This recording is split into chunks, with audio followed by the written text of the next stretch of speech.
1936 is a dramatic moment for Spain and for Picasso. In this year, the Spanish Civil War broke up, precisely in conjunction with his appointment as director of the Prado Museum. On April 26, 1937, the city of Guernica was bombed by Italian and German planes, with a large number of victims, especially civilians.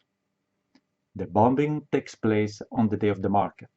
Roads and bridges are first destroyed, and then the city is hit by a rain of bombs.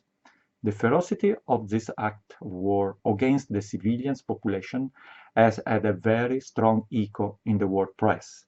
The condemnation of the Nazi and fascist regimes was practically unanimous. Painted in 1937, in response to the deliberate bombing of civilians in the Basque town of Guernica by Nazi warplanes during the Spanish Civil War, it shows writhing, agonized figures trapped in the horror of the bombardment. A mother clutches her baby. A soldier lies dead, partly dismembered. A bull and a horse, the artist's emblems of his native Spain, rage wounded across the giant canvas. Tongues are replaced by swords in screams of agony. Picasso created the work for the Paris Expo of that year. He read the news of the Guernica atrocity in April and immediately set to work at a furious pace, finishing the enormous mural, almost 8 meters long, in just 35 days. His palette of matte blacks, whites and greys not only conveys the bleak horror of his subject matter, but echoes the news photos of the time, as well as the photographic work of his then lover, Dora Maar, who documented the making of the work in a series of intense images.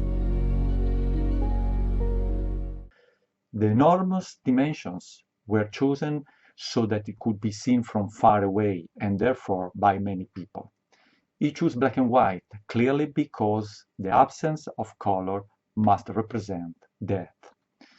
Guernica is basically an ideological, political manifesto against the war.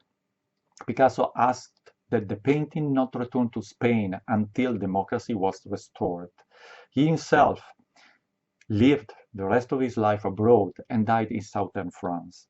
The canvas returned to Madrid only after Franco died. And after its display in Paris, it set off on an international tour, showing all over Europe, America and elsewhere for many years, in support of the artist's dream of a free and democratic Spain.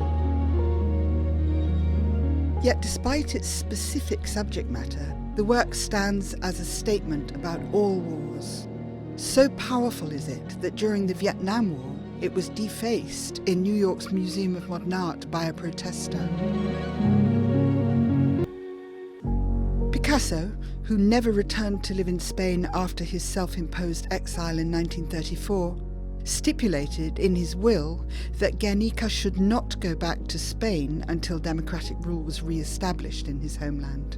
2 years after his death in 1973, Franco himself died, and the mighty canvas found its final permanent home in Spain in 1981. Now in a specially curated exhibition at the Reina Sofia Museum in Madrid, exactly 80 years after its creation, it seems as relevant as ever. The canvas appears divided in 3 sections, large sections.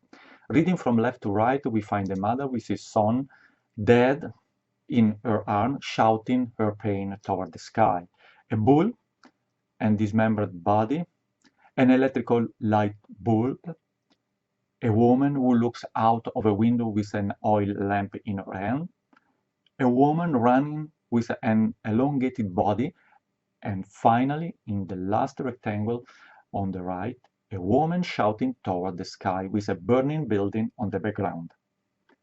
Hidden in the composition, we find also a dove, and in the center, a flower in the end of an arm holding a broken sword.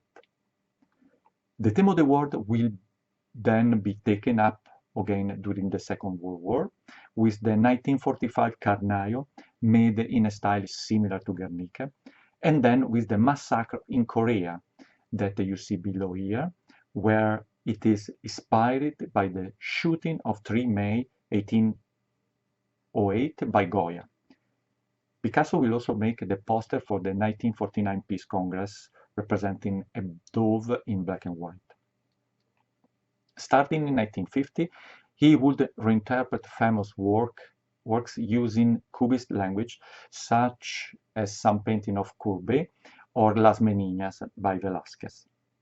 He spent last years in the south of France with his new partner and will continue to paint mixing different styles, which eventually helped to define a unique style that was the Picasso style.